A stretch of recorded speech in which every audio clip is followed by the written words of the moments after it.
Megahertz पर। ये आकाशवाणी देहरादून है। रात्रि के 9 बजे हैं। अब आइए सुनते हैं सामाजिक कार्यकर्ता श्री अरुण यादव से दीपेंद्र सिवाच की भेंट वार्ता।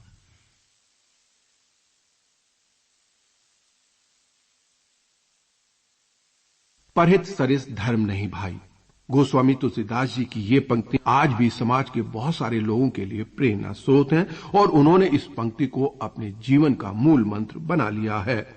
उन्होंने दूसरों के दुख दर्द को अपनाया है और स्वयं उसे जीते भी हैं। वो अपने साथ साथ दूसरों को भी साथ लेकर आगे बढ़ते हैं। उनके लिए सपने मेरे सपने नहीं होते, बल्कि अपने सपने होते हैं, जिसमें समाज के वंचित लोगों के सपने भी मिले होते हैं। और ऐसे ही एक व्यक्ति हैं श्री अरुण यादव, जो अपनी संस्था अपने सपने के माध्यम से कूड़ा बीनने वाले बच्चों के पढ़ने के सपने को हकीकत में बदलने का प्रयास कर रहे हैं। आइए सुनते हैं उनसे की गई ये बातचीत। अरुण यादव जी, आपका हमारे कार्यक्रम में बहुत बहुत स्वागत है। शुक्रिया सर जी, अभिनंदन आपका सर। अरुण जी, हम जानते हैं कि आप उत्तर प्रदेश के जौनपुर से यहाँ पर आए हैं। कैसे आपने इस क्षेत्र को अपना कार्य क्षेत्र बनाया? मैं तकनीकी शिक्षा ग्रहण करने के लिए जौनपुर यूपी के जो जौनपुर डिस्ट्रिक्ट से देहरादून आया था और उस समय मैंने इलेक्ट्रॉनिक टेलीकम्युनिकेशन से बीटेक किया सर। और बीटेक करने के साथ साथ जो है बहुत सारे चैलेंजेस थे, नौकरी की बेस भी था सर। तो कहीं न कहीं ये चीजें था कि मैं पहले से ही माइंड में रखा हुआ था कि अगर गवर्नमेंट जॉब मिलता है तो मैं उसको एक्सेप्ट करूंगा। प्राइवेट जॉब करने का कोई रुचि नहीं था। तो कहीं न कहीं बहुत उतार चढ़ाव आए। फिर इसके बाद ये रहा कि कोई 2 रुपये मैं कम कमाऊंगा, लेकिन मैं देहरादून में ही रहूंगा और यहाँ का जो भी एटमॉस्फेयर है और जो ये शांत देवभूमि है, तो कहीं न कहीं इसमें मेरे माइंड में ये चीज फिट बैठ गया। तो मैं सर यहीं से अपने चीजों को शुरुआत करने की इच्छा चाह। तो इस समय आप क्या कर रहे हैं? इस समय सर मेरा जो प्रोफेशनल तौर पे आपकी मैं पत्रकारिता के क्षेत्र में मैं आया। जो मेरे बड़े पिताजी और मेरे पिताजी जो है पत्रकारिता के क्षेत्र में रहे हैं और आज भी बड़े पिताजी जो है जौनपुर में किराकर तहसील है, वहाँ पे वरिष्ठ पत्रकार हैं। बचपन से मैं देखता था कि मेरे पिताजी जो है लिखते थे। तो कहीं न कहीं मुझे लगता था कि उस बच्चे के अंदर वो भावनाएं होती थी कि ये चीजें क्या हो रहा है, कैसे क्या कर रहे हैं पता। तो वो चीजें सर खून में आ गया और मैं फिर पत्रकारिता लाइन में आ गया। तो मेरा जो मैंने एक वीकली न्यूज पेपर है पहचान एक्सप्रेस, और इसी नाम से पहचान एक्सप्रेस.com के नाम से मेरा वेबसाइट है, न्यूज पोर्टल है, और इसी नाम से मेरा यूट्यूब चैनल है सर। तो मैंने फिर इसको अपने प्रोफेशन के तौर पर दे दिया। हम जानते हैं कि आप जो रैग पिकर्स होते हैं, जो कूड़ा बीनने वाले बच्चे होते हैं, उनकी पढ़ाई के लिए आप विशेष प्रयास कर रहे हैं और बहुत सारे बच्चों को आप पढ़ा रहे हैं और वो बहुत आगे भी निकले हैं। तो ये विचार कैसे आपके मन में आया और किस तरह से फिर इसको आपने अंजाम दिया? एक्चुअली सर, किसी को आप ये जबरदस्ती कहते हैं कि नहीं आपको ये काम करना है, चाहे वो दान के प्रति हो या किसी और चीज के प्रति हो, तो दिल से नहीं निकलता है। कहीं न कहीं दिल से तभी निकलता है जब आपके अंदर वो पहले से ही भावनाएं भरी होती है और वो कहीं न कहीं आपके सामने वो चीजें आई होती है। ये जो है सर मेरे बचपन से ही रहा है और 8वीं या 9वीं क्लास में मैं था, मुझे इतने याद नहीं आ रहा है। एक फ्रेंड है मेरा दोस्त, वो आज भी है, और उसको फीस जमा करने के लिए पैसे होते उसका नाम काट दिया गया था स्कूल। तो दोस्त होते हैं कि आपस में कि मेरा दोस्त नहीं आया कि मैं इसके साथ खेलूंगा पढ़ूंगा। तो कहीं न कहीं ये चीजें रहा था कि उसकी आर्थिक, उसके पिताजी जो नाव कहते थे, नाव को 1 साल लेके जाते थे, उसमें 10 पैसे 20 पैसे भी चलता था। तो कहीं न कहीं एक संकट की घड़ी में वो नाम उसका कटने के बाद जो है वो स्कूल नहीं आ पा रहा था। तो किसी तरह से जो है मेरे पापा को बोला तो अपना उस चीज को किए देते। हमें 2 रुपये मिलता था सर, तो उस 2 रुपये को मैं 1 रुपये गुल्लक में डालता था। जब 30 दिन हो जाता था तो उस गुल्लक को छोड़ करके मैं अपने दोस्त का भी फीस जमा करता था। दोस्ती के तौर पर उसका हाथ पकड़ा। तो मुझे ये नहीं मालूम था कि आज प्रेजेंट टाइम में जो है नेवी में ऑफिसर है सर, जहाँ मेरे पास कार में आई, उसके पास इंजन कार है, और जहाँ पे झोपड़ी था वहाँ पे ट्रिपल स्टोरी है। तो भावना मेरे अंदर है कि मैं जब भी कभी अपने पैर पे खड़ा होऊंगा तो मैं ऐसे बच्चों के लिए जरूर सोचूंगा जो कि अपने एक आर्थिक चीजों से वजह से अपने शिक्षा को प्राप्त नहीं कर पाते थे। आप बता रहे हैं कि आपके एक दोस्त थे और उनको आपने पहली बार सहायता की और उसके बाद आपके मन में ये आ गया कि मैं ऐसे जो भी नीडी बच्चे हैं उनकी मैं सहायता करूंगा। तो कब आपने फिर ये जो रैग पिकर्स थे, जो कूड़ा बीनने वाले बच्चे थे, इनके लिए आपने काम करना शुरू किया? एक्चुअली सर बात यहाँ शुरू होती है अजय नाम के बच्चे से। अजय बच्चा जो है, जहाँ मैं निवास स्थान है देहरादून में, सुभाष नगर जिले में, वहाँ पे आज से सर 7 साल पहले की बात है कि बच्चा जो है अजय जो है कूड़ा बीनने के लिए एक मकान ठीक सामने था, वो एक खंडहर टाइप का था, वहाँ पे लोग कूड़ा फेंकते थे। मैं देखता था रोज छत पे कि आता है कूड़ा बीनता है और जाता है।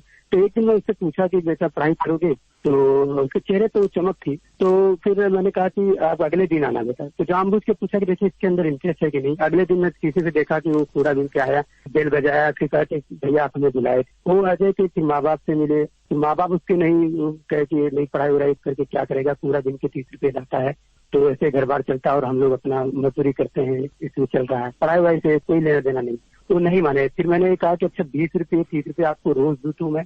तब उसके बाद उन्होंने कहा ले जाइए जो करना है करिए। तो अजय को मैंने यहाँ पे एक भारू वाला ब्रांच प्राथमिक विद्यालय सरकारी स्कूल पास में था, तो वहाँ पे अजय का एडमिशन कराया। इसका 3 घंटे के लिए पर डे खुद अकेले जो है मैं उसको पढ़ाता था। फिर धीरे धीरे सर अजय जो है, आज आपको खुशी होगी, जो बच्चा ABCD नहीं बोल पाता, जो कफे वगैरह नहीं समझ पाता था क्या कफे वगैरह है, आज वो 7th क्लास में इंग्लिश मीडियम पढ़ाई कर रहा है। 4th, 5th और 6th इन तीनों क्लास में, 4th में भी, 5th में, 6th में वही बच्चा जो एक कूड़े की ढेर में खो गया था, उसका जो जीवन, उसका जो रास्ता, उसका जो प्रकाश, आज जो है वो अक्षरों की ढेर में वो खेल रहा है। पहले तो आपने अपने मित्र की सहायता की और उसके बाद ये एक बच्चा अजय आया, उसके बाद फिर आपका कारवां बढ़ता चला गया और आपने बहुत सारे बच्चों के लिए ये काम शुरू कर दिया और एक तरह से आपने बहुत संगठित रूप से ये काम शुरू किया। तो फिर कैसे ये आपका काम आगे बढ़ा? अजय आता था तो अजय के साथ उसके और मित्र रहते थे जो और भी जो उसके साथ कूड़ा वूड़ा बीनते थे। तो पता है कि अजय कहीं जाता है, एक शहर है, वो उसको अच्छी चाबियां देते हैं, कपड़े देते हैं और स्कूल भी जाता है। तो उसके साथ साथ 3-4 बच्चे और आए, 4 बच्चे, फिर 5 बच्चे आए, फिर 10 बच्चे हुए। फिर मैं कहीं अगर बाहर भी जा रहा हूँ, वो तो दूर है, हमारे आवाज से दूर भी है, तो वहाँ पे भी मैं ऐसे बच्चों को रोड पे देखता था, कहीं भी रहता तो मैं उस काम को छोड़ करके उस बच्चे से बात करता था। फिर उस एरिया में जो भी गवर्नमेंट स्कूल होता था, वहाँ पे मैं उस प्रोफेसर से बात करके उस बच्चे का एडमिशन करता। इसके बाद हर हफ्ते एक दिन जाकर के उस बच्चे के लिए मॉनिटरिंग करता था, जिससे कि वो बच्चा की पढ़ाई ब्रेक न हो। ये आप व्यक्तिगत रूप से कर रहे हैं या इसके लिए आपने किसी तरह की संस्था बनाई है? ये सर हमारे बहुत सारे मित्र रहे हैं कि लेके आगे चलते हैं, तो जो है अपने सपने के नाम से हम लोग ने ये चीजें शुरू किया और अपने सपने NGO, इसमें बहुत सारे दोस्तों ने, जैसे बद्री विशाल जी हैं, विकास चौहान जी हैं और इसके पहले जो हिमांशु जी रहे हैं और कहीं न कहीं बहुत सारे जो मित्र रहे हैं, और वो सब उस चीज को आगे बढ़ाने में चीजों को शुरुआत हुई थी। और आज जो है पूरे 130 बच्चों के लिए हम लोग ऐसे बच्चों के लिए कार्य करते हैं कि बहुत इम्पोर्टेंट है उनकी शिक्षा के प्रति। आपने बताया कि करीब आप 130 बच्चों की इस समय शिक्षा का इंतजाम कर रहे हैं, तो इसमें से कुछ बच्चों के बहुत अचीवमेंट रहे होंगे, उनका कुछ उनके बारे में बताना चाहेंगे? हाँ जी, जैसे मैंने अभी अजय के बारे में बताया था, तो खेल में भी आगे है, दौड़ में, शूटिंग में लगे हैं। तो दौड़ में भी एक जिले स्तर पे जो गवर्नमेंट के जिले स्तर पे जो खेल होता है, उसमें भी वो 2nd पोजीशन आया, उसको रजत पदक मिला था, वही अजय जो इसमें पूरा मिला। इसके अलावा मनीषा नाम की बच्ची है, एक बहुत ही संघर्ष पूर्वक तरीके से अपने को पहले घरों में झाड़ू पोछे काम करती थी वो, फिर इसके बाद जो है जब उसको मालूम चला कि यानी शिक्षा के प्रति भी बहुत सारी चीजें हो सकती हैं, तो उसको आगे बढ़ाने के साथ साथ जो है आज मनीषा बच्ची भी जो है 11th क्लास में पढ़ाई करी और 10th में वही बच्ची जो कुछ नहीं जानती थी, आज 10th क्लास से पहले जो भी इन्होंने पास आउट किया उत्तराखंड बोर्ड से, मनीषा बच्ची जो उसमें क्लास में पहला स्थान जो अपने 1st डिवीजन पास की। तो उसके लिए सर ये चीजें है कि जहाँ पे कोई शिक्षा का एक कोई मतलब एक भावनाएं नहीं रहती थी, शिक्षा का मोल नहीं उनको समझ में आता था।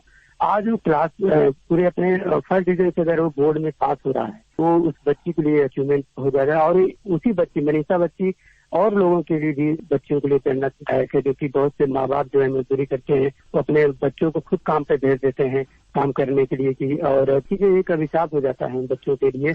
ये बच्चे अजय, मनीषा और बहुत सारे बच्चे हैं जो कि ऐसे बच्चों के लिए प्रेरणास्रोत है। जब आप इस तरह के काम करते हैं तो बहुत सारी बाधाएं मार्ग में आती हैं, जैसे आपने बताया भी कि जब आप अजय के माँ बाप के पास गए तो उन्होंने मना कर दिया पहले, तो आपके मार्ग में भी कुछ परेशानियां आई होंगी? सबसे बड़ी बात है कि जो मजदूरी करते हैं या जो फुटपाथ पे रहते हैं, जिनको शिक्षा के प्रति उनके खुद वो पढ़ाई और शिक्षा नहीं प्राप्त कर पाए थे अपने समय में, तो उनको इसका मोल नहीं मालूम था। तो कहीं ना कहीं ये चीजें होता है कि सर उनके लिए पहले पेट, इसके बाद जो है उनको दूसरे पोजीशन पे उनका मेडिकल आता था, तीसरे नंबर पे उनका जो है शिक्षा के प्रति उनका ध्यान रहता था। वो जो क्रम था पेट और इसके बाद मेडिकल, इसके बाद जो है लास्ट में शिक्षा, उस क्रम को हमको बदलना था। तो उसमें बहुत कठिनाइयां आई। समय ऐसा था कि मुझे लगता था कि कहीं कहीं मैं दिखौती कर रहा हूँ ये सब चीजें, और वो अच्छा नहीं लगा मुझे। 10 ईयर का बच्चा जो है बहुत, तो हम लोग 3-4 महीने हम लोग उसको पढ़ाया। फिर उसके माँ बाप जो है, ठीक है मुश्किलात की घड़ी आती है और वो कहीं कुछ काम कर रहे हैं, मजदूरी कर रहे हैं, गिर गए, कहीं कुछ चोट आ गई, कुछ हो गया, तो वो काम पे नहीं जा पाए, उनका चूल्हा नहीं जल पाया घर का, तो अपने बच्चों को भेज देते थे काम के लिए और उनको पढ़ाई 0 होता था। माइंड को मैं समझा कि आखिर क्या चीज ऐसा है कि बच्चे पढ़ाई ब्रेक क्यों कर देते हैं। तो इसलिए सर हमने ये कदम उठाया, अपनी टीम को बुलाया, फिर हमने भी इस चीज को एक नया निर्णय लिया कि सबसे पहले अपने सपने उस परिवार के, उस बच्चे का उस संकट की घड़ी में, चाहे जो भी संकट हो, चाहे राशन का हो, चाहे मेडिकल का हो, ये चीज कोई भी हो, वो अपने सपने साथ देगा। लेकिन अपने सपने, यानी कि मैंने शर्त रखा ये कि आपको बच्चों को एक दिन भी स्कूल नहीं मिस कराना है और एक दिन अपने सपने एनजीओ आना नहीं मिस कराना है। तो इस माइंड को बच्चों के पेरेंट्स के माइंड में ये चीज घट गया कि कोई न कोई एक है हमारा जो हाथ थामने वाला है संकट की घड़ी में। संकट की घड़ी में जो है हम लोग उस चीज को सपोर्ट करते थे। 130 बच्चों में 70-80 बच्चे ऐसे हैं जो कि 6 साल पहले और अब तो लगातार पढ़ाई कर रहे हैं सर। और इम्पोर्टेंट ये खुशी इस बात का है कि बच्चों के साथ साथ पेरेंट्स भी शिक्षा के प्रति बहुत ज्यादा ध्यान दे रहे हैं। कारण बस यही रहा कि उनको जब जरूरत थी राशन का तो राशन का किया गया, उनको जब जरूरत थी मेडिकल का तो मेडिकल का किया गया, उनको जब जरूरत अन्य चीजों की थी तो उसको भी किया गया, जिसको कि वो बैलेंस बन गया। जो ये प्रक्रिया अपनाई और जो ये काम किया, इसमें निश्चित रूप से आर्थिक मदद की जरूरत थी। तो ये आपने अपने से किया या फिर आपको आर्थिक रूप से बाकी लोगों से भी मदद मिली? एक्चुअली सर, जब आप अकेले निकलते हैं कुछ कार्य के लिए, फिर एक कारवां बनता जाता है। तो उसी वेस में ये चीजें होती है कि जब लोगों को जानने लगे कि अपने सपने ये कार्य करता है अरुण यादव, एक जमीनी तरीके से उनकी पूरी टीम जो सब लोग कार्य करते हैं, तो एक छाप पड़ने लगा। और बहुत सारे अधिकारी जो हैं जो हमें बहुत सपोर्ट करते हैं सर। एक डॉक्टर श्री सिंह पाल सर जी हैं, रिटायर्ड गवर्नमेंट डॉक्टर हैं, जो कि पूरे बच्चों को, हमारे 31 बच्चों को पूरा मेडिकल का देखते हैं वो भी। और यही नहीं, अपने पेंशन से वो बच्चों को हेल्प भी करते हैं सर। ऐसे बहुत सारे लोग हैं और इसमें बहुत बड़ा जो परिवार का भी हाथ होता है। इसमें मेरी वाइफ मीना यादव जो पत्नी है, उन्होंने बहुत सपोर्ट किया और उनकी फैमिली ने, मेरे फादर और बड़े पिताजी, मेरे साले जितेंद्र जी और बहुत सारे ऐसे हैं जो सब लोगों ने सपोर्ट किया। तो वो कारवां सर बनता गया। बहुत सारे लोग, अब इसको नाम लेते जाएंगे तो बहुत हो जाएगा, लेकिन मैं समझता हूँ कि सर नाम नहीं, हृदय से, दिल से मैं आज भी उन सभी लोगों का धन्यवाद करता हूँ। और कहीं न कहीं उनकी वजह से शायद ये सब चीजें नहीं हो पाता। हम लोग एक माध्यम है बच्चों को, उनके परिवार को शिक्षा के प्रति ये चीजों को लेके जाने में सर बहुत बड़ा योगदान सभी लोगों का रहा है। जब भी आपको किसी काम में सफलता मिलती है तो फिर आप उसको और ज्यादा आगे बढ़ाने के लिए काम करते हैं। तो भविष्य में कुछ आपकी और योजनाएं हैं? अब मैं कहीं पे भी जाता हूँ, कहीं पे अगर हमें किसी मंच पे के लिए बोलना होता है या किसी प्रकार का हमें व्यू रखनी होती है हमारे, चाहे वो सोशल मीडिया के माध्यम से या फिर मंच के माध्यम से या किसी इवेंट के माध्यम से, तो मैं सबसे पहले हर समय में आजकल यही सब एक संदेश दे रहा हूँ कि कम से कम आप एक जरूरतमंद बच्चे को आप शिक्षित जरूर करें। ये जो है सबसे इम्पोर्टेंट चीज ये है कि एक जरूरतमंद बच्चा, कम से कम एक जरूरतमंद बच्चा अगर शिक्षित होता है, वो पूरे अपने परिवार को बदल सकता है, वो पूरे डिस्ट्रिक्ट को बदल सकता है। तो वही बच्चा जो है न जाने कितने बच्चों को शिक्षित कर सकता है। अरुण जी, हम जानते हैं कि आप बहुत ही महत्वपूर्ण काम कर रहे हैं और ये आपका काम इस वजह से और भी महत्वपूर्ण हो जाता है कि आप खुद भी दिव्यांग हैं, आप फिजिकली चैलेंज्ड हैं। आप ऐसे बच्चों के लिए भी कुछ विशेष रूप से काम कर रहे हैं? विशेष रूप से तो अभी नहीं कर पा रहे हैं, लेकिन ये है कि कुछ बच्चे हैं, उनको एक हौसला प्रदान करते हैं। उसको इस चीज में न रहे कि इससे कोई भेदभाव रहे कि ऐसे रहे कि हम ऐसे हैं, हम कोई चीजें नहीं कर पाते। उसको स्टोरी बताते हैं, उसको बहुत सी चीजें ऐसे बताते हैं कि और अन्य जो दिव्यांग लोग हैं जो कि बहुत अपने आप में एक अच्छे मुकाम पे पहुंच चुके हैं, तो उस तरीके के बच्चों को मोटिवेट करते हैं जिससे कि उनको ऐसे बच्चों के लिए कि वो अपना एक रास्ता पसंद करें। तो इसका बहुत ही पॉजिटिव चीजें हुआ है सर। आप हमारे रेडियो के माध्यम से लोगों को कुछ कहना चाहेंगे, कोई संदेश देना चाहेंगे?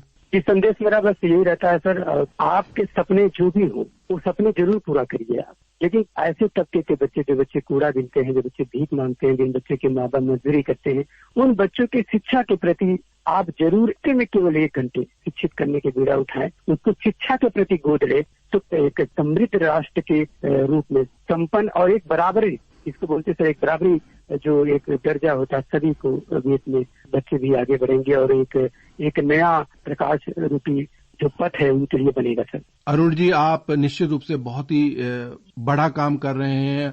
वो बच्चे जिनके जीवन में अंधेरा है, उनमें आप ज्ञान का प्रकाश भर रहे हैं और हमें लगता है कि ये आगे चलकर पूरे समाज को प्रकाशित करेगा। आप आकाशवाणी से जुड़े और आपने अपने कार्यों के बारे में हमें बताया। आपका बहुत बहुत शुक्रिया, बहुत बहुत धन्यवाद।